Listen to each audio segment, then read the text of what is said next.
তো কালকে আমাকে বন্ধু রাত 11:30টার সময় কল দিয়ে বলে, বন্ধু তুই কাঁচাবাই দোকানে তাড়াতাড়ি চলে আয়, দরকার আছে। তো ভাবলাম বন্ধু কল দিছে, তাড়াতাড়ি চলে গেলাম। তারপর গিয়ে একটা চা নিলাম, একটা লাকি নিলাম, তারপর খাইতেছি।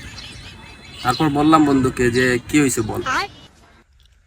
বন্ধু বলতেছে যে আমি যে জায়গায় চাকরি করি ওই জায়গায় তো 10,000 টাকা মাইনে দে, তো এটা দিয়ে সংসার কিভাবে চলবে। তার বাদে ইগোতে লাগছে ভাই, ইগোতে লাগছে।